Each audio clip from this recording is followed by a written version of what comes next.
The Central Bank of Nigeria's advances to the federal government rose 29% in the last 7 years to 23.8 trillion, an unprecedented rise that violated the law, stoked inflation, and worsened country's debt burden. Central banks sometimes help government to fund budget deficit, such as loans called ways and means advances are tightly controlled as they can fuel inflation and distort monetary policy. In May 2015, when the Buhari administration came to office, the CBN's loan to the federal government stood at 789.7 billion naira cumulatively. Since then, the government has drawn central bank loans each year at an unprecedented level. Between January and October 2022 alone, the government drew 5.6 trillion naira. By comparison, between December 2012, the earliest date the CBN had released data for, and May 2015, a period of 2.5 years, ways and means advances rose by 654.9 billion naira.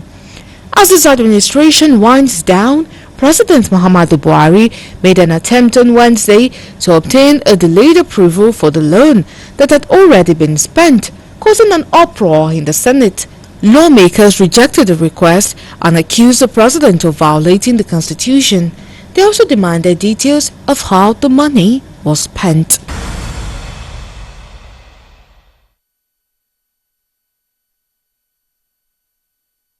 It is good to have you back, and still talking about Nigeria's economy and what we should be expecting for this year.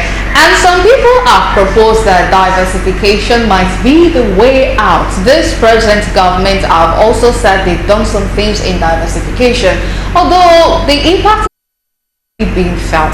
So I have to direct that to the experts here. Is diversification the messiah to boosting Nigeria's economy?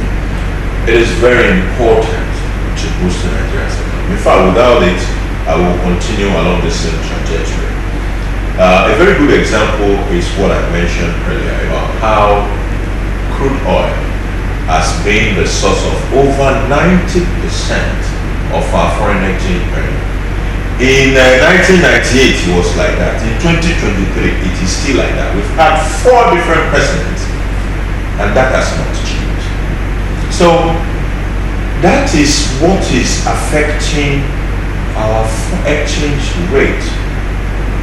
You see, the way things work is a country will be able to stabilize its exchange rate if it has things to offer to the world. For us, the only major thing we offer to the world is crude oil. Therefore, when crude oil is fantastic, we are fantastic. When crude oil crashes, we go down. Things have even gotten worse because now we've seen the situation in which even crude oil is doing well and we are not doing well because our own production has gone down. So we must be able to offer more to the world. That is number one. Apart from offering more to the world for which they are willing to pay us, we must start to offer more value-add products. Crude oil is a commodity. Cocoa is a commodity. So when that is what you offer the world give you your price. Because I will buy it from this.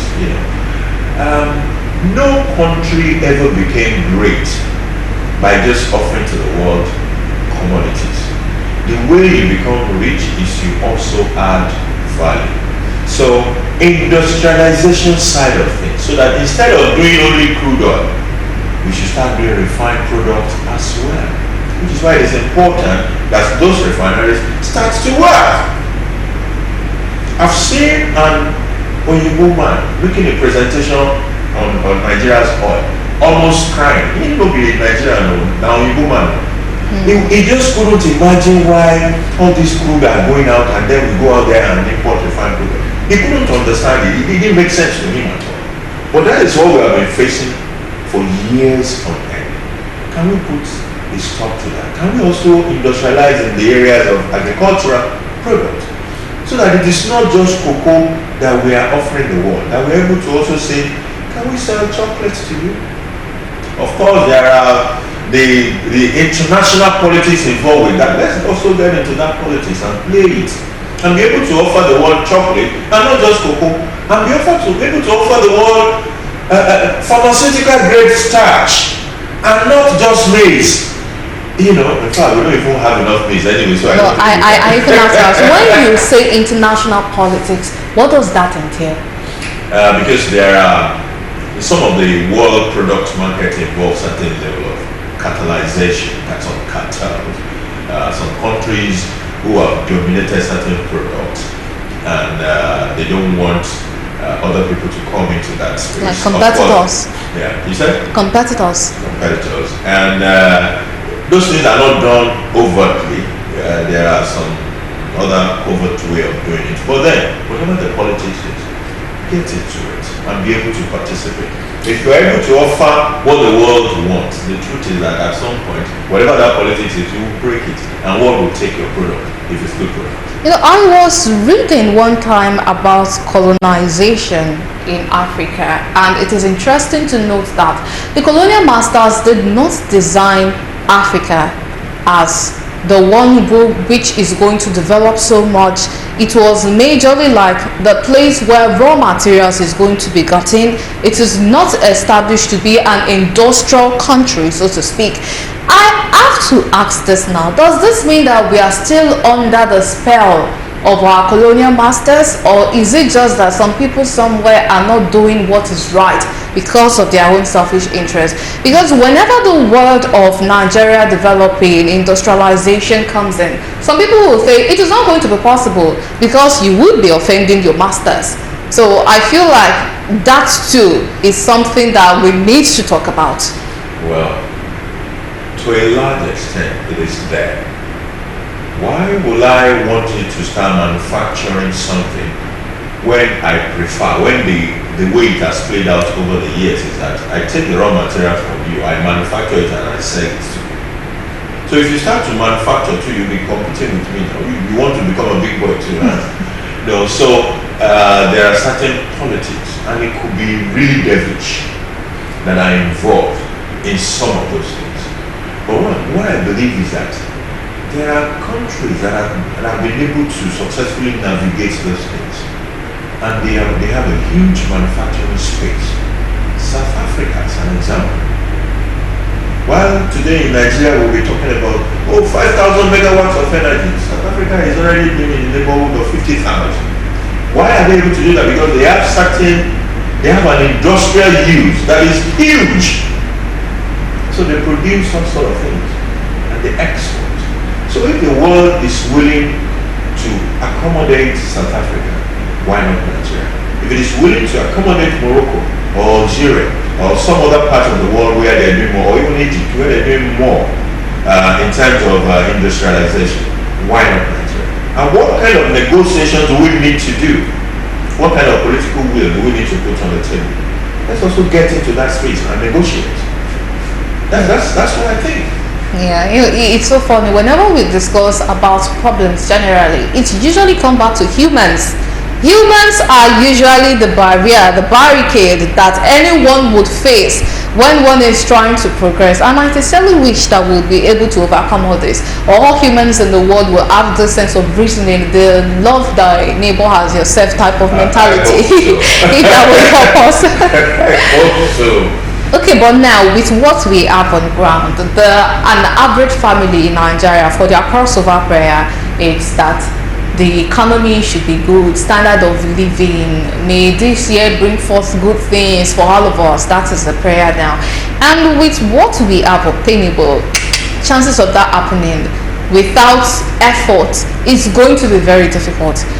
What advice do we give now to that woman, to that man that has already have their goal set to 2023, that it's going to be the year of manifestation, it's going to be the year that everything is going to be good? What type of advice do we give them now? What can they do from their own part that with what is obtainable up there from the federal government with their budgeting and everything, what they can do to sort of cushion that blow individually? Is there anything that could be done? I think we should be able to give our people hope, because I believe hope is very important. So rather than assuming some form of what the Brazilians call the mongrel syndrome, in which we just see all the negatives about ourselves, how we are bad, how we are this, how we are that. Let's begin to change our perception from that. I would have loved to say a proverb in Yoruba, but I won't know the English translation. Yorubas will say, "On shara yokube ara ni won dale," which is literally saying it is also happening to other people. They just know how to handle it. So let's also see Nigeria from that perspective. There are certain things that are already going on, because we realize that apart from the global part of problems, there is a domestic side to it. And it is in the space of the domestic side that we can begin to make a difference. Insecurity. So I pray that God will enable the incoming guy and brother that our security situation will continue to improve. If it improves, Nigerians are not lazy. They will produce the food and they will make it available. And transportation will be better. Let me tell you one of the reasons why transportation has been costly. It is because there are incidences of transporters being kidnapped. There is a point of production, they need to move food products to other places where they are consumed. So if I'm taking an additional risk moving that food, then I will charge a premium for transportation. That premium that I'm charging will go on top of the food that I'm selling. It's part of the problem. Of course, there are also our own people's exploitation of circumstances. You see a situation in which there have been some fuel problems. So fuel has gone from maybe it's supposed to be 180, it's now being sold for 250. What is the percentage increase? So you see a bus driver who has been able to buy fuel. Maybe he didn't even buy at 250. Maybe he queued up and bought at the 180.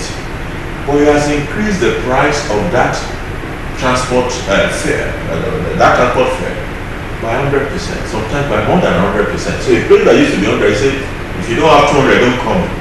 And he tells you that don't you know how much they sell for? It is not how much they sell for. How much they sell for it has not doubled. Or 500 naira in rush hours. 500 rush hours. So there is also the way we exploit ourselves, and I think we need to also moderate that.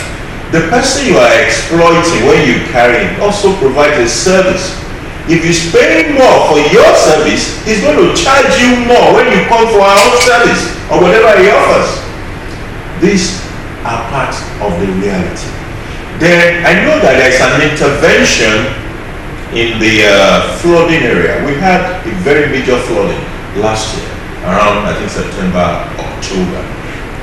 If you look at some of the states that were affected, they were major food producers. The implication of that is that it will have affected yield of certain product and the adequacy, the availability of certain products. So government said it has made a provision in this budget, in a supplementary budget actually, to be able to intervene in that space. It's very important. Let me give you a very good example. Maize. Some of those places that were affected are major maize producers. If their maize is one of the staples, if you don't have maize, it will go on to affect poultry products. As a matter of fact, about 60% of the maize that is produced in Nigeria is not eaten. It goes into production of feeds. If those feeds are not there, or if the prices of feed should go up, it will affect the price of chicken. Which is already up. So that is why that intervention will help if it is properly administered. There have been so many programs of government in Nigeria that are laudable in intention, but in administration, they failed. And some of the failure are also by our own people. Government, some people who are in charge of things who hijack it, and instead of using it for the people, they use it for their own pocket. And some of the initiatives, even in the agri space, that were well intended. If you open the books of NISRA today, we don't know what we will find. As far as what should have been a laudable government intention has become. So, for the ordinary citizen, let's keep hope alive. Let's also know that government, in its little way, is making certain provision. And whatever we can do on our part to also support those things when it comes to us, rather than exploit our fellow citizen, should know that things could get better, and we should moderate on those exploitations. Yeah, and I feel like we need to emphasize on this boomerang effect, because a lot of people are usually thinking of that short-term goal, what they are going to realize. Okay, let me just do this. But like you said earlier, the service that the person is providing, because one person have hiked the price, then it is still coming back to that person. So really, there is no gain made in the long run. It is still shortage of oneself. And it makes one realize that it's a zero-sum game. At the end of the day, the pluses there, the negatives there, when you put it all together, everything is zero. So that's what happens. Yeah, that is really sad. And when we talk about diversification, and some people will say one of the backbones of some of the economies of the world is the small, medium scale enterprises. Well, if we look at that in Nigeria, how obtainable is that? Our electricity supply is subpar. Buying of fuel to power generators, or even be it petrol or diesel, it is almost unfathomable, and we still want to diversify. We must diversify. Those are some of the what I call distortions, economic distortions that we have in the system that we must fix. Without power, what can you do? I just mentioned the fact that South Africa is doing about 50,000 megawatts. There are only 60 million people in South Africa.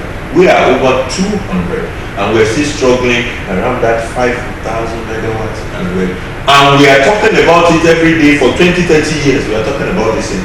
And we are not making the right level of progress. Of course, some progress is being made, but it's not commensurate with the effort and with the urgency of the situation. The urgency of the situation is that by now we should have much more than what we have. Without electricity, you cannot drive industrialization. I've mentioned the fact that we need to industrialize and stop all this issue of exporting commodities. We're not going to get rich by exporting commodities, but we can get rich by exporting value-added products. To add value to product, you must have electricity. Are you aware that in certain product categories in Nigeria, agricultural product, more than 40% of what we produce is wasted to rottenness and damage and destruction? Why? A critical reason is power. Another one is transportation infrastructure. Things are produced somewhere, they are consumed in another place, you need to move it. Within that period, you need to preserve. You cannot preserve on the farm, you cannot preserve in the city because there is no power to preserve. You need to process or part processing.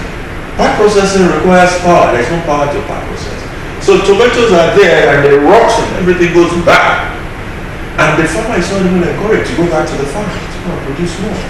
So it is important that we fix power. The next government must also sustain infrastructure development. This administration can say, oh, I've done a bit. And it indeed did a bit in road and rail, but we have a lot more to do. The Eastern Northern Rail, for example, all the way from the east to Maiduguri should be completed. We want to Lagos, from Lagos to Kano, Calabar to Lagos, all those rails, we need to get them working. So that these are the levers that will help small and medium scale businesses to succeed. If you ask them to go and start buying diesel and all the rest, they will struggle. They will struggle. I know we've done a bit on the tax side of things. The Finance Act 2021 did a bit to ensure that there is no heavy tax burden on them. They can grow and all that. But we have to do more. We have to do more. Yes, definitely. And you talking about things going bad, what came to my mind is the benefit of recycling. I don't feel like Nigerian government is so big on recycling. All they want to do is, like you said, crude oil is one of the major things. We talk about infrastructure, but what about looking into how we could benefit more from recycling? Like, for example, we have our oceans polluted you see bottles of drink, and it is so annoying. You see some people drink and then they just throw it on the floor. They don't even know what the damages they are causing or what they stand to gain when they recycle, and which is another way of diversification. So, or do you not agree that recycling might also be one of those things Nigeria need to key into? For now, nobody is taking that up at policy levels, and I think it needs to happen at the policy level for us to be able to drive it better amongst the people. Most of the effort in this direction are being done by NGOs and private entrepreneurs who are getting into that space, gather bottles and plastic stuff and all of that. That's my view about that. At the policy level, I remember that where I lived in the US, when I lived in the US, I had two different waste bins that are being provided by the government, the local government.